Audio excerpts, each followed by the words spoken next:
Good morning, students. Welcome to my channel. In this video, I will talk about the poem The Lake Isle of Innisfree, which is fourth poem of Beehive Class 9.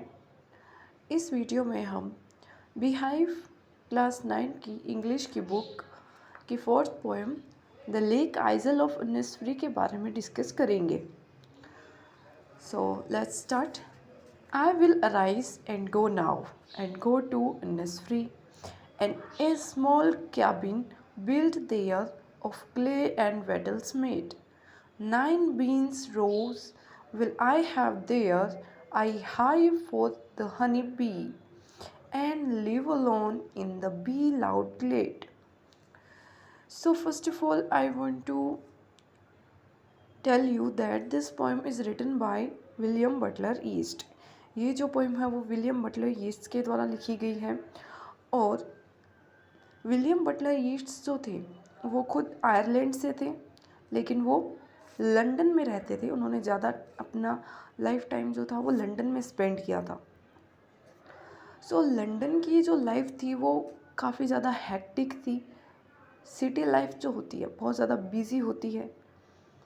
लेकिन जो poet William Butler येट्स थे वो इस city life से satisfied नहीं थे और अपनी लाइफ में वापस वही आयरलैंड की जो पीस ट्रैंक्विलिटी जो थी वो चाहते थे. और यही उन्होंने इस पोएम में भी एक्सप्रेस की है. वो अपनी मॉडर्न लाइफ और जो ये हेक्टिक लाइफ थी, बिजी सिटी लाइफ, उससे बिल्कुल ऊब चुके थे. उन्हें पीस चाहिए था जो कि उन्हें अपने आयरलैंड से ही मिल सकता था. तो वहीं के एक प्लेस है लेक आइल ऑफ इनिसफ्री. तो उन्होंने यहाँ पे उस प्लेस पर जाने की बात कही है. So I will arise and go now and go to Innisfree. तो पोइट जो है वो यहाँ फर्स्ट लाइन में ही एक तरह से ये डिक्लेयर कर रहे हैं कि उन्होंने अब डिसाइड कर लिया है कि अब वो उठेंगे और जाएंगे कहाँ, इनिसफ्री जाएंगे. दैट मीन्स कि अब वो अपनी इस मॉडर्न लाइफ को छोड़ देंगे. अब इस अपनी ये जो मॉडर्न सिटी लाइफ और जो सोसाइटी है, मॉडर्न सोसाइटी, उसको पूरी तरह से छोड़ देंगे और वो सीधा इनिसफ्री जाएंगे. क्योंकि इनिसफ्री जो है वो एक शांत पीसफुल प्लेस है जहाँ पे उनको शांति मिलती है, हैप्पीनेस मिलती है. So and A small cabin build their. और पोइट ये भी कहता है कि वहाँ जाके वो अपना एक खुद का कैबिन बनाएंगे, अपना एक खुद का छोटा घर बनाएंगे ऑफ क्ले एंड वेटल्स मेड. और क्ले मीन्स होगा मिट्टी, मिट्टी और वेटल्स होते हैं जो सूखी घास फूस और जो तिनके होते हैं जिनको ताना बाना बुन करके एक छत या झोंपड़ी जैसी कोई स्ट्रक्चर बना ली जाती है. सो पोइट कहता है कि वो इनिसफ्री जाएगा और वहाँ पे एक छोटा घर बनाएगा, वो भी मिट्टी का और तिनकों का. 9 bean rows will I have there, a hive for the honey bee. और पोइट आगे ये भी कहता है कि वो अपना एक गार्डन बनाएगा जिसके अंदर वो बीन्स की 9 रोज जो है उनको उगाएगा. ठीक है, बीन्स एक प्लांट होता है. सो बीन्स की 9 लाइनों में बीन्स उगाएगा. And I have there a hive for the honey bee. और ये भी कहता है कि जो हनी है, हनी बी, जो मधुमक्खियों का शहद है, उसको प्राप्त करने के लिए वो एक मधुमक्खियों का छत्ता भी बनाएगा या मधुमक्खियों को भी पालेगा. तो उसके पास एक मधुमक्खियों का छत्ता भी होगा जहाँ से वो शहद प्राप्त करेगा. And live alone in the bad loud glade. So glade means होता है एक open place in the forest where trees are cut. जहाँ पे ट्रीज़ नहीं होते, फॉरेस्ट का ही एक ओपन प्लेस होता है जहाँ पे ट्रीज़ वगैरह नहीं होते. सो उसको ग्लैड कहते हैं, क्लियरिंग भी कह सकते हैं. जंगल का ऐसा एरिया जहाँ पे बिल्कुल भी ट्रीज़ नहीं हो, खुला हुआ प्लेस हो. सो पोइट कहता है कि मैं इस जंगल के खुले भाग में अकेला रहूँगा और जहाँ पे जो बीज जो होगी वो लाउडली, उनका साउंड मुझे अच्छे से क्लियरली सुनाई देगा. बीज जो होगी वो ज़ोर ज़ोर से आवाज़ करेगी और मैं वहाँ अकेला रह के उस फॉरेस्ट में, उस इनिसफ्री आइलैंड में अकेला रहूँगा।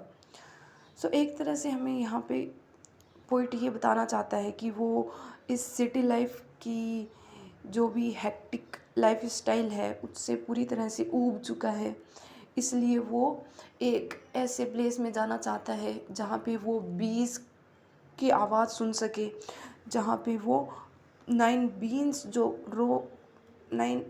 जो हैं उनको उगा सके और एक शांत छोटे से घर में रह सके। And I shall have some peace there, for peace comes dropping slow, dropping from the veils of the morning to where the cricket sings. There midnights all a glimmer, and noon a purple glow, and evening full of the linnet's wings. Again, poet कहता है, I shall have some peace there. अब जो poet की जो real intention है, जो real उसकी desire है, लॉन्गिंग है, वो यहाँ पे वो क्लियर कर रहा है इस स्टेंजा में कि मैं वहाँ पे जाऊँगा और मुझे वहाँ पे कुछ पीस मिलेगी, शांति मिलेगी। वो पीस कम्स ड्रॉपिंग स्लो, और जो शांति होती है वो धीरे धीरे प्राप्त होती है। Dropping from the veils of the morning to where the cricket sings. Poet कहता है कि उसे जब मॉर्निंग अपना, वेल्स मीन्स होता है घूंघट, जब मॉर्निंग अपना घूंघट उठाएगी यानी रात जो है वो हट जाएगी और सुबह होगी, और उस समय पे वहाँ पे क्रिकेट एक झिंगुर होता है। सो क्रिकेट जो है वो गाएगा तो उसकी सिंगिंग से उसको काफ़ी पीस मिलेगी। There midnight's all a glimmer, और जो मिडनाइट का सीन होगा वो भी काफ़ी शाइनिंग होगा, ब्राइट होगा, सारे तारे निकले हुए होंगे आसमान में तो उनको भी वो देखेगा। And Noon A purple glow, और जो दोपहर होगी उसके अंदर जो सन होगा वो ब्राइट चमकेगा जिससे आसमान में उसे पर्पल ग्लो दिखाई देगा। And evenings full of the linnet's wings, और जो शाम होगी वो, लिनेट एक बर्ड होता है, सो लिनेट बर्ड जो होगा वो इवनिंग में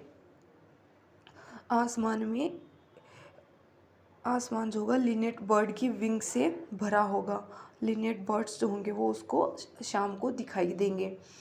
सो इस तरह से पोइट जो है वो अपनी लाइफ एक नेचुरल प्लेस जो है, नेचुरल ब्यूटी जो है, जहाँ पे वो क्लियरली मॉर्निंग, आफ्टरनून और इवनिंग इन सब को क्लियरली नेचुरल जो फिनोमिना है उसको ऑब्ज़र्व कर सके, उसको देख सके, ऐसे प्लेस में वो रहना चाहता है और वो ये सारी चीज़ें करना चाहता है, और इससे वो कहता है कि उसे पीस प्राप्त होती है।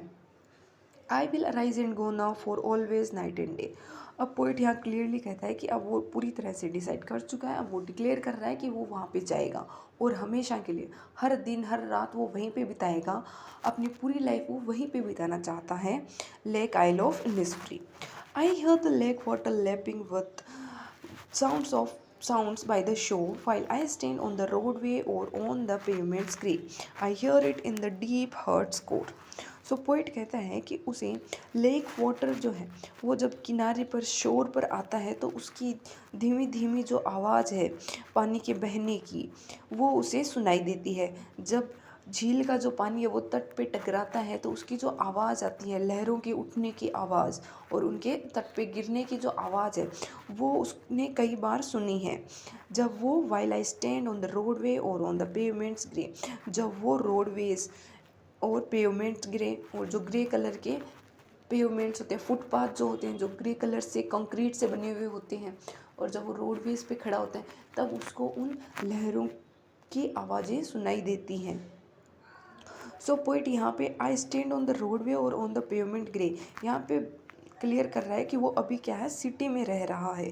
ठीक है, उसकी जो प्रेजेंट सिचुएशन है वो ये है कि वो सिटी में रह रहा है, लेकिन वो चाहता है कि वो एक ब्यूटीफुल नेचुरल जो प्लेस है वहाँ पे रहे। I hear it in the deep heart's core. Poet ये भी कहता है कि वो जो झरने की पानी की आवाज़ है, झील के पानी की जो आवाज़ है वो उसे अपने हर्ट में भी सुनाई देती है। हर्ट जो डीप हर्ट है, हर्ट की गहराइयों में भी सुनाई देती है। दैट मीन्स कि पोइट जो है उसको बहुत ज़्यादा इच्छा है कि वो उस झील के पास में, उस झरने के पास में और झील के पास में रहे जहाँ पे उसको इतना ब्यूटीफुल नेचुरल जो साउंड है वो सुनने को मिलता है। आई होप कि आपको इस पोएम की एक्सप्लेनेशन समझ में आई होगी। Thank you for watching the video.